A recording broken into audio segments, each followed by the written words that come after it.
నల్గొండలో ప్రచారానికి వెళ్లిన మాజీ క్రికెటర్ అజారుద్దీన్ కి ఘన స్వాగతం పలికారు కోమటిరెడ్డి వెంకటరెడ్డి. మర్రిగూడ బైపాస్ నుంచి ఓల్డ్ సిటీ, మన్యం చెల్క మీదుగా క్లాక్ టవర్ వరకు రోడ్ షో నిర్వహించారు. కోమటిరెడ్డి వెంకటరెడ్డికి ఫైర్ బ్రాండ్ అంటూ ప్రశంసలు కురిపించారు అజారుద్దీన్.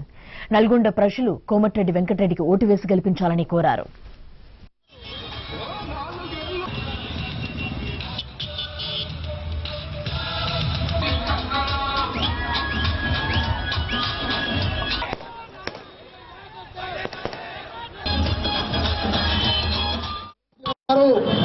మోడీతో చేతులు కలిపి ఆయన ఏం చేసినా, నోటు రద్దు చేసినా, జీఎస్టీ చేసినా, ప్రెసిడెంట్ ఎలక్షన్లు, వైస్ ప్రెసిడెంట్ ఎలక్షన్లు పేరుకు మాత్రం బయటకు వచ్చి ఇలా ఎంఐఎం అంటున్నాడు ఆయన.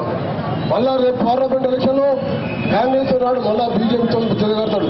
ఇలా దేశంలో సెక్యులర్ పార్టీ రావాలి. దాదాపు 30 కోట్ల మంది భారతీయులు, 30 కోట్ల మంది ముస్లింలు భారతదేశంలో ఉన్నారు.